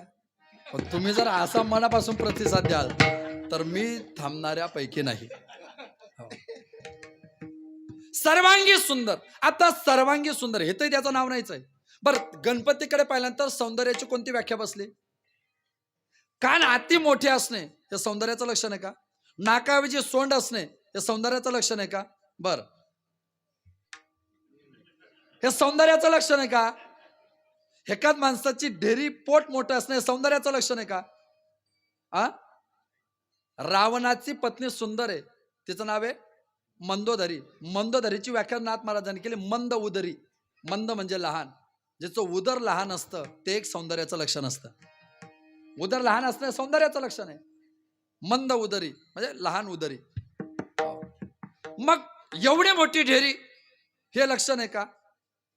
वक्रतुंड असणं हे लक्षण आहे. ज्ञानोबराय म्हटले जे तुझ्या विखी मूड तया लागी तू वक्रतुंड, ज्ञानी असती तरी अखंड. उजूची आसी ज्ञानी असते तरी अखंड. तया लागी तू वक्रतुंड, जे तुझ्या विखी मूड. जे तुझ्या विरोधात आहे त्यांना तू वक्रतुंड आहे, पण ज्ञानी असे अखंड उजूची आसे. ज्ञानाकरता तू सरळ आहे, ज्ञानाकरता तू सरळ. सर्वांगी. प्रत्येकाची व्याख्या सुंदर वेगळी वेगळी ना. आपल्या गावातला सगळ्यात सुंदर पोरगा शोधून आणा असं गावातल्या प्रतिष्ठित माणसाने एका नोकराला सांगितलं. त्याने अतिशय, रंगाचा मी उल्लेख करत नाही, पण नागपूर लाईन तोंडापूर लाईनला भेटलेली. त्याच्या अंगावर सगळे मळकट कपडे, बऱ्यापैकी त्याच्या अंगाला असलेला मळ वगैरे तो सगळा पाहिला. तो म्हणला, दादा आपल्या गावातला सगळ्यात सुंदर पोरगा आहे. अरे मी तुला सुंदर सांगितला होता, बंदर नाही. तो म्हणला हाच सुंदर आहे. कोण म्हणतं? त्याच्या आईला विचारा. आईच्या नजरेत जरी मूल झाले द्वाळ तरी तिचे तिसी गोड. आईच्या नजरेत तिच्या सौंदर्याची व्याख्या ती आहे. ते सीता मातेला रावण मेल्यानंतर सगळे वानर चर्चा करायला लागले की एवढा रावण मारण्याकरता एवढं युद्ध झालं, नेमकं जिच्याकरता युद्ध झालं ते सीता कशी दिसते पाहू तर खरं. बरं, ते रामाकडे जाऊन सांगतील का आम्हाला तुमच्या पत्नीला पाहायचंय? सगळे टेन्शन मध्ये. हनुमंताने विचारलं का रे काय झालं? म्हटलं आम्हाला सीता मातेला पाहायचंय. आता बुद्धिमत्ताम वरिष्ठम यताम बुद्धी वरिष्ठम. हनुमंतरांची बुद्धी वरिष्ठ. हनुमंतर म्हटलं काळजी करू नका. ते रामाकडे गेले, प्रभू आमच्या सगळ्या वानरांना तुमचं जोडीने दर्शन घ्यायचंय. एका दगडावर रामप्रभू बसले, एका दगडावर सीतामाता बसल्या. सगळे वानर दर्शन बारीला लागले, नाहीतर वानर दर्शन बारीला नीट राहत नाही. तुम्ही पंढरपूरच्या वारीत पहा, काही वानर बाप रे, काही वानर ज्ञानोबरांचे भक्त, आपुले आपण करा सोडवण. ते शक्यतो ह्याचा वापर करतात. ह्याला काय म्हणतात? कोपर. अजून हुंबा. अजून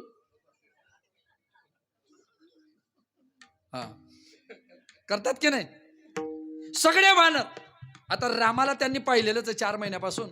रामाचं दर्शन प्रोसिजर कंप्लीट करणे आणि सीता मातेजवळ उभे राहिले की तळपाच्या नखापासून तो डोक्याच्या केसापर्यंत पाहायचं आणि सीता मातेचं दर्शन घेतले. वानर पुढे जाऊन हनुमंतराय म्हटले रावणजीच्या सौंदर्याला बोलला आणि ही येड्याची जत्रा हात झटकते. 10, 20, 30, 50 वानर. अरे काय झालं? ते म्हटलं काही नाही. अरे बोला ना, हात का झटकतायत, चेहरा का पाडतायत? ते म्हटलं आधी वरदान द्या, मारणार नाही. म्हटलं नाही.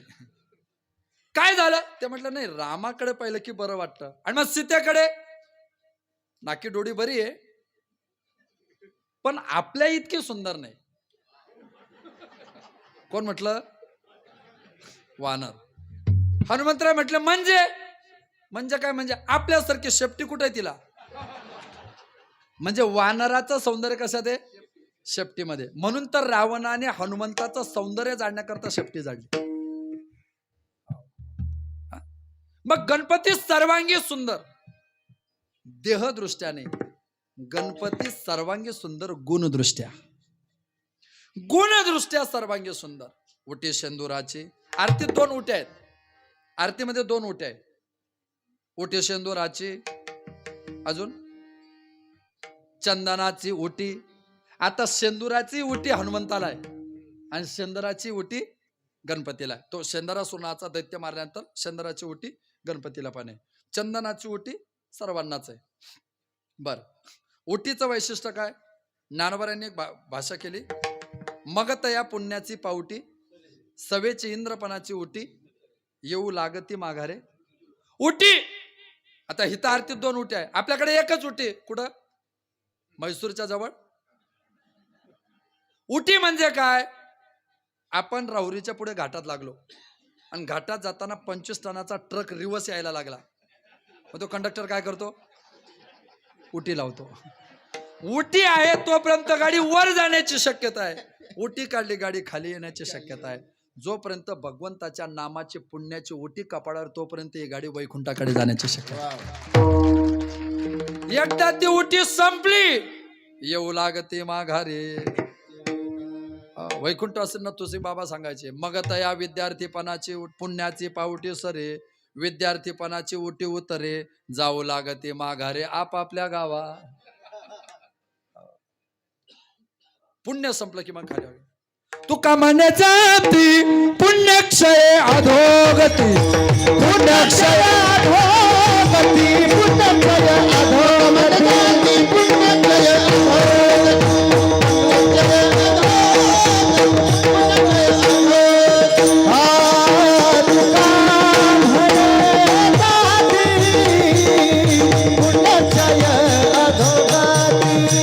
पुण्यक्षय पुण्यक्षय अधोगती,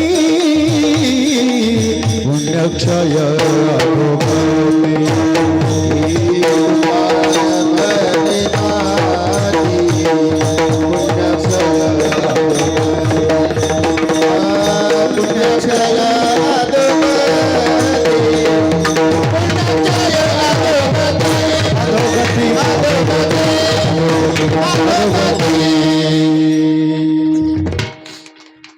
हे जे म्हटलं ना, हे ऐकायला खूप चांगलं आहे, म्हणायला जावे त्याच्या वंशा. म्हणून 7 स्वरांची माझी व्याख्याच असे. विवेकानंद म्हणायचे, life is sing but at singing. जीवन एक गीत आहे, गाता गाता संपवा. 6 म्हणजे साधना, 6 म्हणजे साधना, रे म्हणजे रियाज, ग म्हणजे गातानाची गांभीर्यता, म म्हणजे त्या गांभीर्यतेसर मधुर्यमा. माधुर्यमा ज्या वेळेस सांभाळल्या जाते तेव्हा त्याच्यातली पवित्रता, पवित्रता असताना ध मध्ये धीर गंभीरता आणि न मध्ये निरंतरता असताना जी साधना असते ती संगीताची वैशिष्ट्यता असते. हे आत्ता दोघं गाताना आपल्याला किती गोड वाटतंय, पण ह्याच्या मागे या 7ही स्वरांच्या, या 7 शब्दांची त्यांच्याकडे साधना आहे. आपल्याला वाटतं ते. अर्थात पुण्य संपलं की ती उटी उटी. भगवान गणपतीला 2 प्रकारची उटी आहे. हे तर या दुसऱ्या चरणात सगळं तेच वर्णन आहे, सगळं तेच आहे. रत्न खचित फरा हा एक स्टोन दगड. आता हे जे आपण घालतो की नाही खडे, हा रासायनिक गुणधर्म आहे. याचा ज्योतिष गुणधर्म फार कमी आहे, रासायनिक गुणधर्मावर असतात.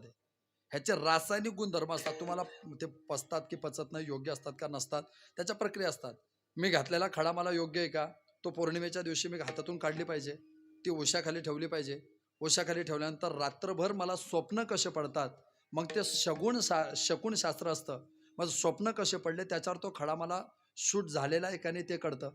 निगेटिव्ह एनर्जी, डस्टबिन असते, त्याच्यात कचरा जास्त झाला की एक दिवस बाहेर फेकावा लागतो. मग शरीरातली निगेटिव्ह एनर्जी जर तो ओढून येत असेल तर त्याची कॅपॅसिटी संपत असेल, मग पौर्णिमेच्या दिवशी तो गावरान गाईच्या दुधामध्ये भिजवत ठेवावा लागतो. 24 तासानंतर त्याला जलाभिषेक मंत्राभिषेक करावा लागतो. जो खडा असेल त्या खडाचे जे गुरु असेल त्याचा त्या मंत्र म्हणावा लागतो. तो 108 वेळा जप केला की तो पुन्हा पवित्र होतो आणि आपल्याकरता प्रवास करतो. उर्वरित माहिती माझ्या फोनपेला पैसे टाका, आपले ऑनलाईन क्लासेस चालतात. हे फक्त तुम्हाला मी इशारा केला की मला हे पण समजतं. म्हणजे काय, गिऱ्हाईक वाढणं गरजेचं आहे महाराज. सध्या भारतात 3च लोक आहेत, प्रदीप मिश्रा, बागेश्वर आणि ज्ञानेश्वर. म्हणजे मी शेवटचं सीझन आहे माझा. आता मे महिन्यानंतर मी कीर्तन करणार नाही. मे महिन्यानंतर मी पण बागेश्वर सारखं सुरू करणार आहे. बता बेटा तेरी समस्या क्या है, डायरेक्ट दरबार. उड़ती है चिड़िया उड़ाने वाला चाहिए, आखिर झुकती है दुनिया. ट्राय करून तर पाहू. या सगळ्या दुसऱ्या चरणामध्ये संपली माझी वेळ. फक्त तिसऱ्या चरणात एकच भूमिका सांगतो. लंबोदर पितांबर फणीवर वंदना का बंदना? वंदना. काय वंदना कुणाची? बरी तिडं कोणी वंदना नव्हती. वंदनाने बंधना येतो. लंबोदर हा समास आहे. लांब आहे उदर ज्याचे, असा जो तो लंबोदर. वस्त्र परिधान केलं पितांबर, त्याला बडकटी देण्याकरता सर्प फणीवर, आणि त्या सर्पाला गाठ मारली बंधना. अध्यक्ष पिलेला होता वंदना. बंधना. सरळ सोंड, वक्र तुंड, पुढे त्रिनयना. हा मुद्दा सांगतो आणि थांबतो. 3 डोळे कोणाला आहेत? भगवान शंकराला. आरती कुणाची आहे? मग गणपतीच्या आरतीमध्ये शंकराचं वर्णन का? आरती कुणाची आहे? गणपतीची. वर्णन कुणाचं आलं इथं आता? मग त्रिनयना का म्हटलं? मी सुरुवातीला बोललो आरती लिहिली श्री संत रामदास स्वामी महाराजांनी. रामदास स्वामींनी आरती ज्या गावात लिहिली त्या गावाचं नाव आहे मोरगाव. मोरगावचा गणपती मयुरेश मोरेश्वर. त्या मोरगावच्या गणपतीकडे पाहून आरती लिहिलेली. आणि मोरगावच्या गणपतीला सूक्ष्म पद्धतीने पाहिलं तर मोरगावचा गणपती 3 डोळ्यांचा आहे, म्हणून तिथं त्रिनयना नावाचं पद आहे. त्रिनयना म्हणून त्याला आपण त्रिनयना म्हणतो. दास रामाचा वाटपाय सजना. आता याच्यात सगळं आलं. दास रामाचा वाटपाय सजना, दास रामाचा वाटपाय सजना. आणि आशा संकटी पावावे, आशा निर्वाणी रक्षावे, सुरवर वंदना. सुखाची प्राप्ती, दुःखाची व्यावृत्ती, विघ्नाची वार्ता न येणं ही जीवासाठी आरतीची सुरुवात आहे. पण सुरवर सुद्धा ज्याची वंदना करता, हीच विशेषता ज्याची आहे तो भगवान गणपती आहे. मग सगळे ज्याची वंदना करतात असा तो गणपती. तुम्ही म्हणाल वारकरी विठ्ठलाचं चिंतन करतात, आणि तुमचं 2 तासापासून गणपती गणपती चाललंय. असं काय चाललंय? सगळ्या स्त्रिया आईसारख्या असतात, आपल्या दादूची मम्मी सोडून. नाही ते सबसिडीत प्रकरण पास केलेलं असतं आपण. जरी स्त्रिया आईसारख्या असल्या तरी प्रत्यक्ष सेवा करताना आपल्या आईचीच करायची असते. तसं सगळे देव जरी सारखे असले तरी प्रत्यक्ष चिंतनात आपल्याच देवाचं करायचं असतं. आणि आपला देव आहे विठोबा रखुमाई.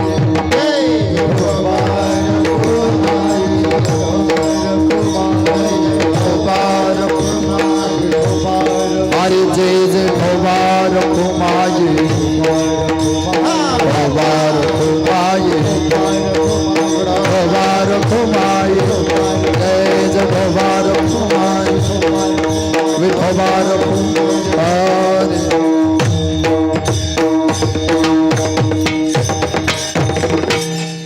अभंगात जे जे बोललो ती माझी संगती होती, सिद्धांत नव्हता.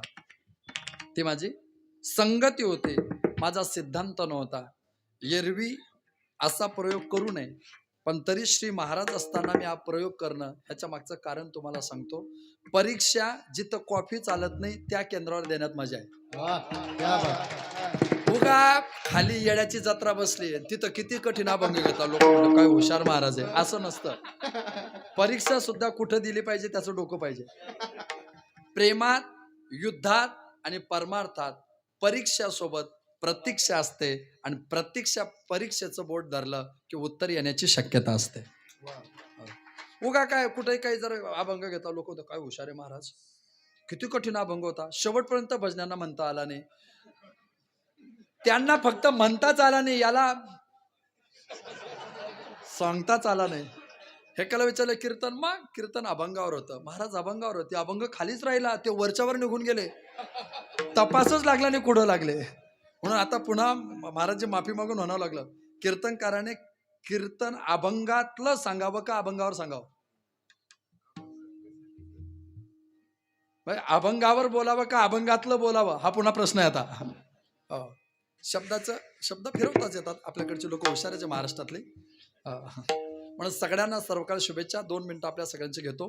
तुमच्या आणि माझ्या मागच्या 25 पिढ्या वाट पाहत होत्या. तुमच्या आणि माझ्या मागच्या 27 पिढ्या वाट पाहत होत्या की अयोध्येमध्ये मर्यादा पुरुषोत्तम प्रभू रामचंद्रांचं मंदिर व्हावं. मागच्या 25 पिढ्यांना जे वैभव पाहायला भेटलं नाही, त्या अनंत जन्माच्या पुण्याईने त्या 24 पिढ्यांचं पुण्य एकत्र आलं आणि या 25व्या पिढीला ते वैभव पाहायला भेटलं. कालपर्यंत दिल्लीला जर कोणी परदेशातली लोक उतरली तर ते विचारायचे विरार ताजमहाल. कालपर्यंत दिल्लीला कोणी परदेशातली लोक उतरली तर ते विचारायचे ताजमहल कुठे आहे. आता चंद्र सूर्य असेपर्यंत ते दिल्लीला उतरले की विचारतील मर्यादा पुरुषोत्तम प्रभू रामचंद्रांची अयोध्येत राम मंदिर कुठे. हे वैभव तुम्ही आम्ही पाहिलं. हे एका दिवशी जमलं नाही, एका माणसाला जमलं नाही, एका वर्षात जमलं नाही. 500 वर्षाचा वनवास आहे. 4.25 लाख कारसेवक आणि भगव्या वेशातल्या संन्याशांनी रक्ताच्या थारोड्यात शरयू मातेला समर्पण दिलंय, तेव्हा ते वैभव उभं राहिलेलं आहे. किती किती लोकांच्या कशा कशा त्याग आहे. जेव्हा कार सेवा झाल्या तेव्हा आम्ही खूप लहान होतो. आम्हाला कार सेवक बनण्याचं भाग्य लाभलं नाही. आम्हाला कार सेवक बनता आलं नाही, पण आम्हाला राम सेवक बनता येऊ शकतं ही खऱ्या अर्थाने भूमिका आम्ही लक्षात. नाही झालो कार सेवक तर चालेल, पण मी राम सेवक झालो पाहिजे. मी रामाचा सेवक. जगाच्या इतिहासात आध्यात्मिक, धार्मिक, सांस्कृतिक स्तरावरचा स्वतःच्या प्रेरणेने साजरा केलेला पहिला एवढा मोठा कार्यक्रम झाला. स्वप्रेरणेने. याला परप्रेरणा नव्हती, स्वप्रेरणा होती. स्वतः प्रेरणेने. भगिनीला सांगावं लागलं नाही रांगोळी काढा. भगिनीला सांगावं लागलं नाही की आपण गुढी उभारा. बांधवांना सांगावं लागलं नाही. 8 वर्षाच्या बांधवापासून 80 वर्षाच्या आजोबापर्यंत सगळ्यांनी तो आनंद घेतला. हा सांस्कृतिक आध्यात्मिक स्तराचा सगळ्यात मोठा आनंद झाला. असा आनंद झाला नाही. रामाने कौशल्याने रामाला जन्म दिला. कैकेयीने रामायणाला जन्म दिला. कौशल्याने रामाला जन्म दिला. कैकेयीने रामायणाला जन्म दिला. पण या देशात अशी शक्ती आली ज्या शक्तीने राम मंदिराला जन्म दिला. ती शक्ती आहे की राम मंदिर तिथं 60 फुटाचा पाया आहे.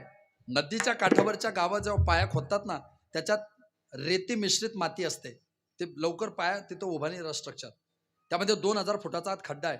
त्याच्यात एक ताम्रपट आहे. तो ताम्रपट 5 ऑगस्ट 2020 ते 22 जानेवारी 2024 आहे. म्हणजे भविष्यात काही घडणार नाहीच, पण ऍटलिस्ट घडलंच तर 2000 फुटावर दाखवता येईल इथं रामच होते, रामच आहेत आणि रामच राहतील. मायक्रो मॅनेजमेंट काय असू शकतं लक्षात घ्या तुम्ही. काय नियोजन असू शकतं. कोरोनाची लाट आली आणि 25 मार्चला गुढीपाडवा होता 2020ला. आणि मग त्या दिवशी लॉकडाऊन लागल्यामुळे तुम्हाला आम्हाला प्रत्येकाला सेटलं होतं की प्रत्येकाने काय करायचं. 11 वाजता थाळ्या वाजवायच्या, ताटं वाजवायच्या, टाळ्या वाजवायच्या. काय होतं त्याने कोरोना जातो. गेला. का वाजवायला लावल्या होत्या? कारण 25 तारखेला गुढीपाडवा होता आणि गुढीपाडवा अभिजित मुहूर्त असतो ना, म्हणजे पूर्ण वेळ मुहूर्त येतो. तो मुहूर्त काढायची गरज नाही. आणि त्या दिवशी जिथं मंदिर बांधायचं होतं त्या पालकातून मर्यादा पुरुषोत्तम प्रभू रामचंद्रांचा विस्थापन विधी करायचा होता, उत्थान विधी करायचा होता. आणि तो करत असताना सगळा भारत त्याच्या समाविष्ट होता. जेव्हा ती मूर्ती उत्थान केल्यानंतर विस्थापित करायला सुरुवात झाली त्या टायमाला सगळ्यांनी टाळ्या वाजून आम्ही रामाचे साक्षीदार आहोत हे दाखवण्याचा तो प्रयत्न. असं नाही कळत. त्याला 12 दरवाजे आहेत राम मंदिराला. त्या 12चे 12 दरवाजे सागाचे आहेत. आणि त्या 12 दरवाजांना जितका साग लागला तेवढा सगळा साग देण्याचं भाग्य आपल्या महाराष्ट्रातल्या लोकांना प्राप्त झालं. त्याचे प्रमुख चीफ इंजिनियर 12 आहेत. त्याच्यातले 8 इंजिनियर महाराष्ट्रातल्या मातीतले. हे आपल्या प्रत्येकाचं पुण्य आहे, हे आपल्या प्रत्येकाचं भाग्य आहे. कशाला जास्त बोलू. त्या मंदिराचा वैभव उभं राहत असताना मला असं वाटतं त्याचं नियोजन करण्यामध्ये ज्या परमपूज्य गोविंदगिरी महाराजांचा सगळ्यात जास्त हस्तक्षेप आहे. त्या बेलापूर सारखं क्षेत्र या नगर जिल्ह्यात आहे. मला वाटतं हे आपलं केवढं मोठं पुण्य आपलं, किती जवळ आहे आपल्याला, हे आपल्या प्रत्येकाचं. मला असं वाटतं याच्यापेक्षा काय भाग्य आहे. पूज्य गिरी महाराजांनी गोड प्रसंग सांगितला होता त्यावेळेस की जेव्हा मी पहिल्यांदा आलो म्हणे माझ्या बेलापूरमध्ये कोषाध्यक्ष झाल्यानंतर, तर माझी गाडी सगळ्यात पहिल्यांदा बेलापूरच्या मुस्लिमांनी अडवली. आणि आपण होतात वा. त्या सुवर्ण क्षणाचे साक्षीदार श्री महाराज सुद्धा होते. आणि त्यांनी अडवून त्यांनी पहिल्यांदा सांगितलं की आमच्या मस्जिदीकडे चला आणि आमच्याकडून निधी समर्पण घ्या. सबका राम सब में राम हे त्याचं उदाहरण आहे. सबका राम सब में राम ही त्याची साक्ष आहे. आणि म्हणूनच ती साक्ष आमच्या प्रत्येकाकरता उभी राहते. आपण सगळेजण त्याचा साक्षीदार आहात. गडद पितृ तुळशीच्या माळा टाका, आषाढी कार्तिकी पंढरपूरची वारी करा, देव देश धर्मनीतिमत्ता टिकवण्याचा प्रयत्न करा. संवादिनी वादकापासून तर नाद ब्रह्माचा आविष्कार आदरणीय श्री त्रिभक्तीपरायण भरतजी महाराज, आदरणीय श्री त्रिभक्तीपरायण अनिलजी महाराज, हे दोनही मृदुंग वादक. वारकरी संप्रदायाचं वैभव कसं असावं, तर ते वारकरी संप्रदायाचं वैभव असं असावं. वैकुंठवासी काव्यतीर्थ आचार्य जगन्नाथ अण्णा पवार म्हणायचे की पूर्वी लावणी मृदंग, मधल्या टप्प्यात घेऊनी मृदंग, त्याच्या मधल्या टप्प्यात बडवूनी मृदंग, सध्या आता मात्र पुन्हा एकदा लावणी आणि वाजवणी मृदंग. मृदंग असा वाजवायचा नसतो की मागच्या जन्मातला तो आपला शत्रू आहे. कौतुकाची थाप जशी पोराच्या पाठीवर जावी तशी मृदुंगाच्या दोन्ही पानावर थाप जाण्याची प्रक्रिया येते, त्याला आपण मृदुंग म्हणतो. आणि ते वैभव या दोघांचं तुम्ही 2 तासापासून सगळ्यांनी पाहिलं असेल. संगीतशास्त्रामध्ये दोनही लोक एकच वाक्य सांगतो, कानिटकरांचं, पणशीकरांचं, दाजी पणशीकरांचं एक वाक्य आहे, ये भगवान भी बड़ी गजब की चीज होते. तो भगवान नाही म्हटला पण मी म्हणतोय, ये भगवान भी बरे कारण मी दुसरं म्हणू शकत नाही, काही ठिकाणी माझे हात बांधलेलेच असतात. ये भगवान भी बराबर गजब की चीज होती, बराबर दिल और दिमाग के बीचों बीच आदमी को गला देती है. चित्रपटातले गायक मेंदूकडून गातात आणि वाणीकडे गातात. आमच्या वारकरी संप्रदायाचे गायक वाणीकडून मेंदूकडे, मेंदूकडून हृदयाकडे ठाव घेतात, म्हणून वारकरी गायक श्रेष्ठ असतात. हृदयाचा ठाव घेण्याची ताकद असणारी ही जोडी आहे किशोर महाराज, रामानंद ढाले गुरुजी. आणि गुरुजींचा आणि आमचा तर आळंदीतला म्हणजे एकदम जवळचा राहण्याचा, 50 फुटावर आम्ही बऱ्यापैकी जवळजवळ राहिलेलो आहोत. आणि हे खऱ्या अर्थाने वैभव आहे, ज्यांच्या मार्गदर्शनाखाली आपण हा भव्य दिव्य कार्यक्रम आपण करवित आहात. त्या कार्यक्रमाचं वैशिष्ट्य श्री महाराजांच्याच आशीर्वादाने, श्री महाराजांच्याच मार्गदर्शनाखाली आणि श्री महाराजांच्याच उपस्थितीमध्ये हा भव्य आणि दिव्य कार्यक्रम आपण सगळेजण संपन्न करवित आहात. 11 वर्ष पूर्ण होत आहे. पुढच्या वर्षी तपपूर्ती होते. आणि तपपूर्ती होणं म्हणजे काय माहितीये का, बाबा पाद्यांनी धर्मसिंधूमध्ये एक भाव सांगितलाय की एका जागेवर सप्ताह होताना 7 वर्ष जर झाली तर त्या श्रवण करणाऱ्या लोकांच्या रक्तातले दोष जातात. आणि पुन्हा 5 वर्ष सप्ताह केला की त्यांच्या अस्थि म्हणजे हाडातले दोष जातात आणि त्यांचा देह परमार्थाला सुरुवात करण्याकरता पवित्र होतो. म्हणून सप्ताह शताब्दीपर्यंत प्रवास करतात. आता तुमचं फिल्टर जवळपास पुढच्या वर्षी पूर्ण होईल, म्हणजेच या सप्ताहाचं पुढच्या वर्षापासून स्वरूप अजून व्यापक होईल. हे वैशिष्ट्य. मी सांगितलं ना, भव्यता दिव्यता महत्वाचे नाही, सेव्यता तितके महत्वाचे. ज्ञानदानाची सेव्यता श्री महाराजांच्या माध्यमातून होते आणि हेच परमार्थाचं वैभव आहे. माझं वाक्य थोडं धाडसाचं होईल पण तरी श्री महाराजांची माफी मागून सांगेल दीपक महाराज की आत्ता दुर्दैवाने आपल्या वारकरी संप्रदायात 60 वर्षाच्या आत वक्ता फार कमी शिल्लक राहिले. 60 वर्षाच्या आत वारकरी संप्रदायात कीर्तनकार भरपूर आहे, वक्ते भेटत नाही. ही शोकांतिका आहे. कीर्तनकार भरपूर भेटतील पण संप्रदायाच्या चाकुरीतले वक्ते भेटत नाही. शताब्दी अमृत महोत्सव, हिरक महोत्सव, सुवर्ण महोत्सव, रौप्य महोत्सव तपपूर्ती करताना म्हणजे महाराजांनी तर मला सांगताना मला हसू आलं. महाराजांनी सांगितलं तेव्हा की म्हटले बाकीच्यांचं सोडा मावली, आपण एखाद्या कार्यक्रमाचं नियोजन करायला लागलो की आपल्याला 8 नावं लवकर सुचत नाही की ही नावं संप्रदायाचं बोट पकडणारी ही आपले काहीतरी वैचारिक दारिद्र्यता असू शकते का. मग किती कठीण आहे. 30-25 नावं पुढे येतात, 26 नावं सापडत नाही.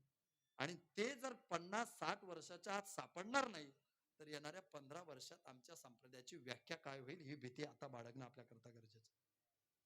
ही भीती तुम्हाला मला प्रत्येकाला बाळगावी लागणार आहे. याच्यावर संशोधन करणं हा मुद्दा नाही, याच्यावर चिकित्सता करणं हा मुद्दा जितका महत्वाचा आहे, याच्यावर परिवर्तन घडवून आणणं हा मुद्दा त्याहीपेक्षा जास्त महत्वाचा आहे. आणि ती ताकद आमच्यापेक्षा तुमच्यात जास्त आहे. म्हणून तुम्हाला विनंती आहे की संप्रदायाचं बोट आपण संप्रदायाच्या पांथस्थ या नात्याने जर पकडून ठेवलं तर नक्कीच आपल्या जीवनामध्ये आपल्या जीवनाचं सर्वोच्च स्थान प्राप्त झाल्याशिवाय राहणार नाही. शेवटचे सूचना होईल तोपर्यंत कोणी जागा सोडायची नाही. जो जागा सोडेल तो सोडेल. हे पहा, सत्तेचा गर्व करू नका, संपत्तीचा गर्व करू नका. रावणाची लंका सोन्याची होती, कृष्णाची द्वारका सोन्याची होती. एकाची जळाली एकाची बुडाली. या 1.5 फूट 1.25 फुटाच्या चेहऱ्यावर गर्व करू नका. खूप लोक सुंदर आहे, खूप लोक सुंदर आहे. विद्वत्तेचा गर्व करू नका. मी पाहिलंय आळंदीमध्ये फुटवाले धर्मशाळेमध्ये 7 ते 9 जर कीर्तन असलं तर 5:30 वाजता खाली बसायला सुद्धा जागा राहायची नाही, इतके लोक गर्दी करायचे. कीर्तन ऐकायला तुमच्यासारखे श्रोतेने राहायचे दादा, कीर्तन ऐकायला सगळे विद्यार्थी आणि कीर्तनकार असायचे. अशी ताकद होती महाराष्ट्रात आचार्य काव्यतीर्थ जगन्नाथ अण्णा पवारांची. त्यांचं कीर्तन ऐकायला लोक 2-2 तास आधी गर्दी करायचे. त्याच जगन्नाथांना पवारांना घशाचा कॅन्सर झाला. त्याच जगन्नाथांना पवारांची त्याच फ्रुटवाले धर्मशाळेमध्ये कोपऱ्यात खुर्ची टाकली. कोणी फिरून नाही पाहिलं. याच खाली बसलेल्या लोकांनी त्यांच्या खुर्चीला धक्का मारला आणि पूज्य ढोक महाराजांचं कीर्तन त्याच धर्मशाळेत ऐकलं. हा समाज वाजवणाऱ्यांच्या बोटावर, या म्हणणाऱ्यांच्या कंठावर आणि या बोलणाऱ्याच्या होटावर अंगात ताकद येतो तोपर्यंतच प्रेम करतो. विद्वत्तेचा गर्व करू नका. माफी मागतो सगळ्यांची. जगन्नाथांना पवारांसारख्या विद्वत रत्नाची वाणी काढून घेतली देवाने. 2 आणि 3 टिपणामध्ये आपले कुठे ठेवणार आहे? या 2-3 अभंगावर कीर्तन करतो तर आम्ही गर्व करावा. इतका गर्व करू नका. हे बघा, ज्योतिष शास्त्रामध्ये केतू बलवान असला की 7 वर्ष प्रकाश झोतात असतो माणूस. 7 वर्ष. हा, केतू बलवान, हे लक्ष नाही. केतू बलवान असतो तोपर्यंत तुम्ही माती घ्या, हातात सोनं होईल. आणि धार्मिक लोकांचा केतू लवकर बलवान असतो 7 वर्षासाठी, पण नंतर उतरती काढा लागते. बरं, म्हणून आपण प्रत्येकाने जाणीव लक्षात घ्या. मी जबाबदारीने बोलतोय. बरं, तुम्हाला अजूनही माझ्यावर भरोसा नसेल तर माझे 7 वर्ष संपले असं म्हणून तरी ऐका. आता काय बोलू याच्या पुढं, पण लक्षात घ्या. म्हणून तसं काही करू नका. कोणीच जागा सोडायची नाही. पूज्य दीपकजी महाराज आहे आणि सगळेच वयोवृद्ध तपवृद्ध आपण सजग श्रोते आहात. कोणीच जागा सोडणार नाही. जो जागा सोडेल तो जागा सोडेल. जर जागा सोडली तर मग मी काय करू? गाव तुमचंच आहे. नाही, निर्णय तुम्हीच घ्यायचा, मी काहीच बोलणार नाही. शेवटी निर्णय तुम्हालाच घ्यायचा आहे. प्रत्येकाने हात जोडायचे. मी एक श्लोक म्हणेन, आपण मागे म्हणायचं आहे. संपली आपली भूमिका. हिंदवा स्वधरा सर्वे न हिंदू पतितो भवेत. मम दीक्षा हिंदू रक्षा मम मंत्र समानता. श्लोकाचा सरळ अर्थ आहे, आपण सगळे एकाच आईच्या पोटी जन्माला आलोय. जिच्या पोटी जन्माला आलोय तिचं नाव आहे भारत माता. आपण त्या भारत मातेचे पोर आहे. आपल्या सगळ्यांची एकच दीक्षा, आपल्या गावाची, आपल्या संप्रदायाची, आपल्या देशाची, आपल्या धर्माची रक्षा. आपला एकच मंत्र. तुम्ही खाली बसलेले आणि आम्ही उभे राहिलेले. आपली जात कोणती असो, पण गावागावात सगळ्या जातीचे लोक भावाभावासारखे प्रेमाने नांदले पाहिजे. हा वारकऱ्यांचा समरसतेचा मार्ग. निवृत्ती ज्ञानदेव सोपान मुक्ताबाई अक्कनाथ नामदेव. बोला सगळे. ज्ञानदेव सोपान मुक्ताबाई अक्कनाथ नामदेव. गोरोबा चोखोबा तुकोबा निडोबा मीराबाई जनाबाई मंगलना. गोरोबा चोखोबा निडोबा मीराबाई जनाबाई. हरे राम नाम या तुकोबा ज्ञानोबा यकोबा.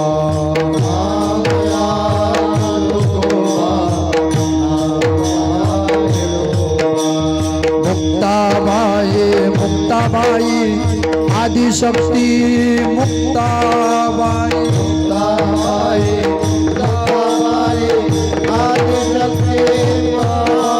ज्ञानेश भगिनी मुक्ताबाई मजला भाव दावा. ज्ञानेश भगिनी मुक्ताबाई मजला भाव दावा. हरे ज्ञानेश्वर मावली ज्ञानराज मावली मावली. ज्ञानेश्वर मावली ज्ञानराज. जय ज्ञानेश्वर मावली.